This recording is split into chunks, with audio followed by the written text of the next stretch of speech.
आज हम लोग जानने वाले हैं सुभाष चंद्र बोस एवं आज़ाद हिंद फौज के बारे में। तो सबसे पहले इनके जन्म का बात करें, नेताजी सुभाष चंद्र बोस के जन्म का बात करें तो इनका जन्म 23 जनवरी 1897 में हुआ था। नेताजी सुभाष चंद्र बोस का जन्म कब हुआ था? तो 23 जनवरी 1897 में हुआ था। कहाँ? तो बंगाल में। ठीक है, और कहाँ पूछा जाए तो इनका जन्म बंगाल में हुआ था, नेताजी सुभाष चंद्र बोस का जन्म। ठीक है, अगर इनके अध्ययन का बात किया जाए तो इन्होंने अपना स्नातक, ठीक है, स्नातक का जो अध्ययन किए थे, ठीक है, स्नातक का अध्ययन इन्होंने कलकत्ता विश्वविद्यालय से प्राप्त किए थे। कलकत्ता विश्वविद्यालय से इन्होंने स्नातक की पढ़ाई की थी। साथ ही साथ इन्होंने कैम्ब्रिज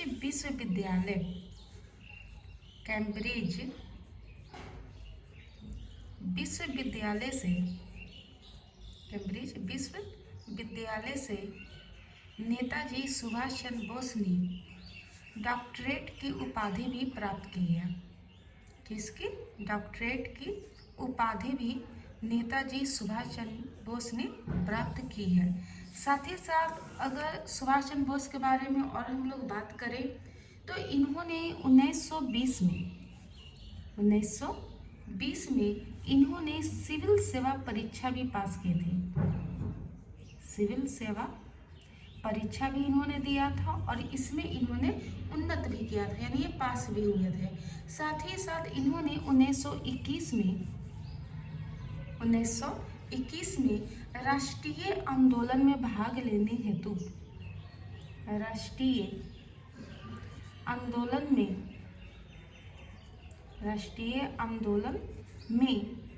भाग लेने हेतु इन्होंने सिविल सेवा से क्या कर दिया? इस्तीफा दे दिया। ठीक है, इन्होंने क्या कर दिया? इस्तीफा दे दिया और ये राष्ट्रीय आंदोलन में भाग लेने पहुंच गए। इसके बाद आप देख सकते हैं कि सुभाष चंद्र बोस जो होते हैं कलकत्ता से अचानक गायब हो गए। ठीक है, नेताजी सुभाष चंद्र बोस जो रहते हैं ये कलकत्ता से गायब हो जाते हैं अचानक। ठीक है, कब गायब होते हैं? तो 17 जनवरी 1941 में अचानक से सुभाष चंद्र बोस क्या होते हैं? गायब हो जाते हैं। और ये गायब हो जाते हैं और कहाँ चले जाते हैं? तो ये पेशावर, काबुल और रूस से होते हुए, ठीक है, पेशावर, काबुल और रूस, ठीक है, और रूस से होते हुए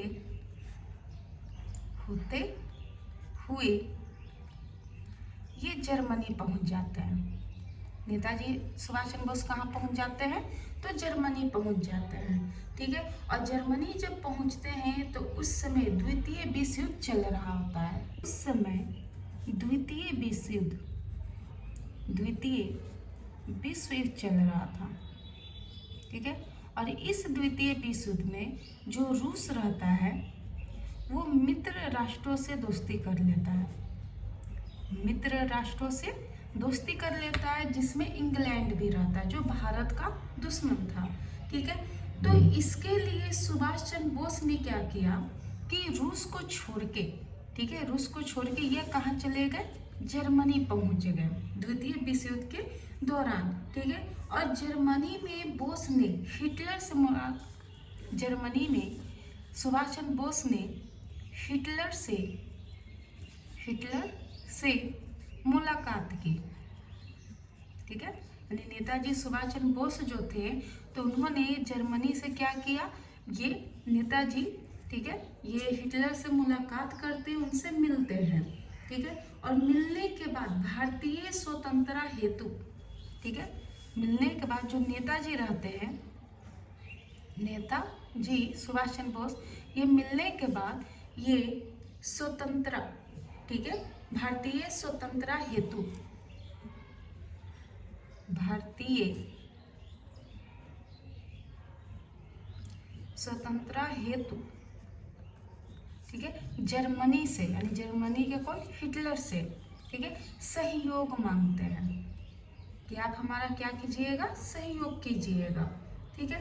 और साथ ही साथ सुभाष चंद्र बोस ने फ्री इंडिया सेंटर की भी स्थापना की। नेताजी ने क्या किया, फ्री इंडिया, ठीक है, फ्री इंडिया सेंटर की स्थापना भी किए हैं। कौन, नेताजी सुभाष चंद्र बोस ने। और साथ ही साथ इसी संस्था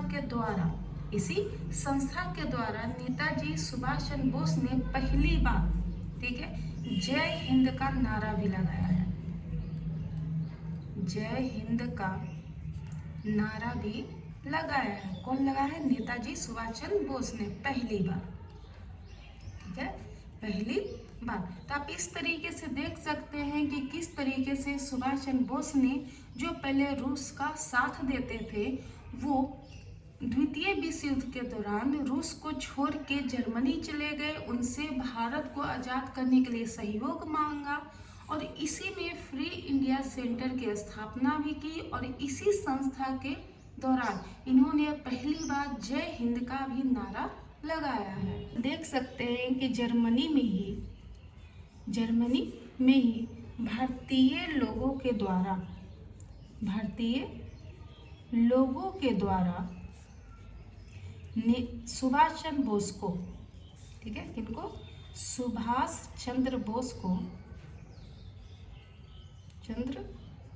को भारतीय लोगों के द्वारा नेताजी कह के बुलाया जाता है, ठीक है, यानी नेताजी की उपाधि इनको दी जाती है। और आप यहाँ देख सकते हैं कि आजाद हिंद फौज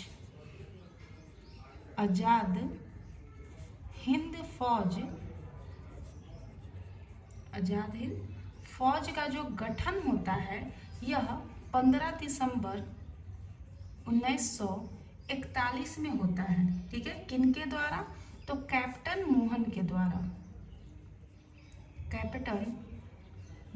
सिंह के द्वारा 15 दिसंबर 1941 को आजाद हिंद फौज का क्या होता है, गठन होता है, ठीक है। और साथ ही साथ आप ये भी देख सकते हैं कि सुभाष चंद्र बोस, ये 7 जुलाई, ठीक है, कब, 7 जुलाई 1943 को आजाद हिंद फौज के ये प्रमुख बनते हैं। क्या बनते हैं, प्रमुख बनते हैं। कौन बनते हैं, सुभाष चंद्र बोस जी, ठीक है। साथ ही साथ 21 अक्टूबर 1943 में सुभाष चंद्र बोस जी ने, यानी नेताजी सुभाष चंद्र बोस ने एक अस्थायी सरकार का भी गठन किया है। अस्थायी सरकार का भी गठन किया है। कहाँ, सिंगापुर में। कौन किए हैं, नेताजी सुभाष चंद्र बोस के द्वारा किया गया। और इन सरकारों को 8 देशों के द्वारा समर्थन भी दिया गया है, ठीक है। और इसमें कितने देशों का समर्थन मिला है, तो 8 देशों का समर्थन भी इसमें प्राप्त है। अब आप कहिएगा कि इसमें ये 8 देश कौन है या प्रमुख देश कौन है, तो इसमें मैं आपको प्रमुख देश के बारे में बता देती हूँ। प्रमुख देश जैसे आपका हो गया जर्मनी, जापान, इटली, ठीक है। ये सब प्रमुख देश है जिन्होंने सिंगापुर में अस्थायी सरकार का गठन किया है, ठीक है। और इसी सरकार में आप देख सकते हैं, इसी सरकार में कि लक्ष्मी स्वामीनाथन,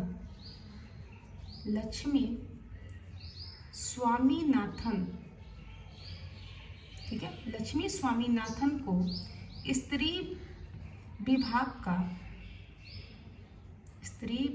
का मंत्री भी बनाया जाता है, ठीक है। अस्थायी सरकार में लक्ष्मी स्वामीनाथन को स्त्री विभाग का मंत्री भी बनाया जाता है। ठीक है, तो आप इस तरीके से देख सकते हैं कि किस तरीके से नेताजी सुभाष चंद्र बोस ने आजाद हिंद फौज का गठन किया है। देख सकते हैं कि 7 जुलाई 1943 को रास बिहारी घोष के द्वारा, ठीक है, आजाद हिंद फौज का जो कमान है यह नेताजी सुभाष चंद्र बोस को सौंपा गया है। किन्हें सौंपा गया है? सुभाष चंद्र बोस को सौंपा गया है। ठीक है, और बोस को ही आजाद हिंद फौज का सर्वोच्च कमांडर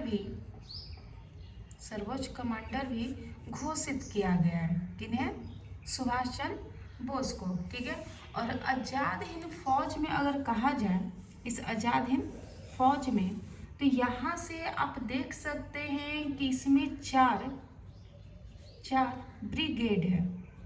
ठीक है, इसमें 4 ब्रिगेड भी स्थापित किए गए हैं आजाद हिंद फौज में। अब ये कौन कौन है, तो चलिए इनके बारे में भी जान लेते हैं। तो पहले नंबर पे आते हैं रानी झांसी ब्रिगेड।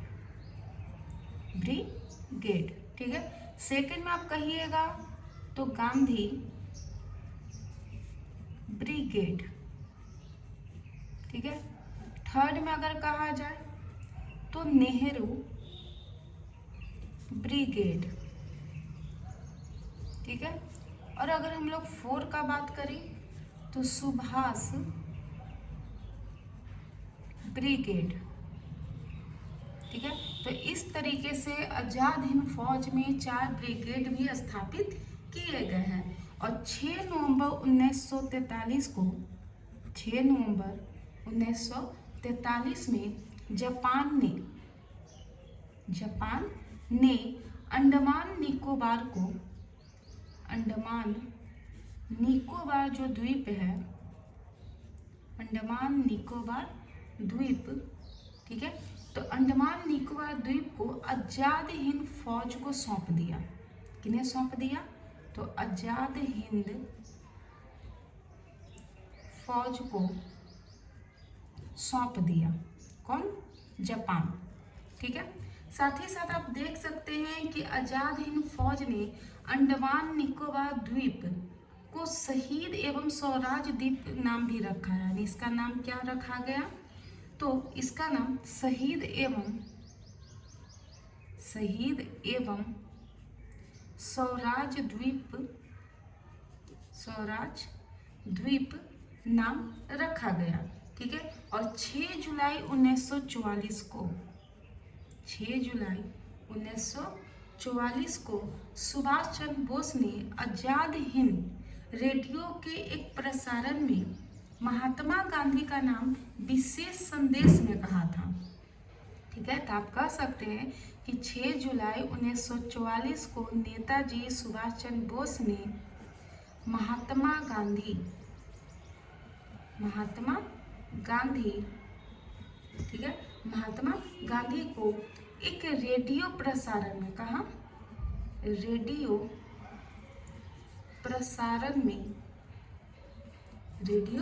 प्रसारण में महात्मा गांधी को, ठीक है, एक विशेष संदेश में कहा था नेताजी ने, ठीक है, कि भारत का स्वाधीनता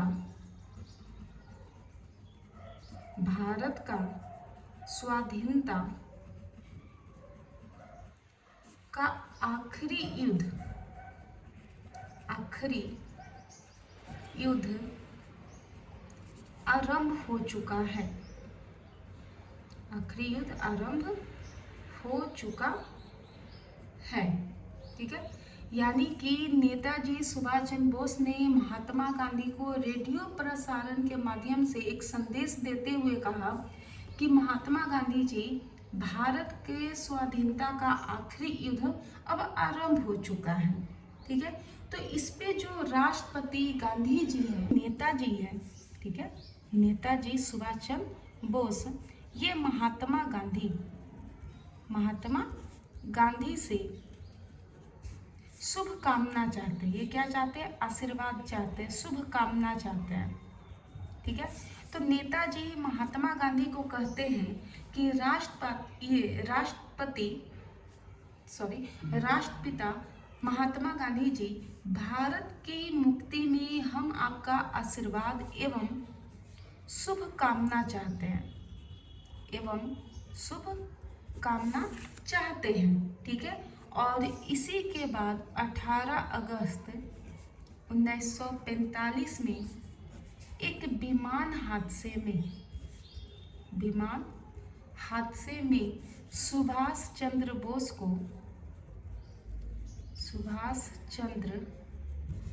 बोस को मृत घोषित कर दिया गया।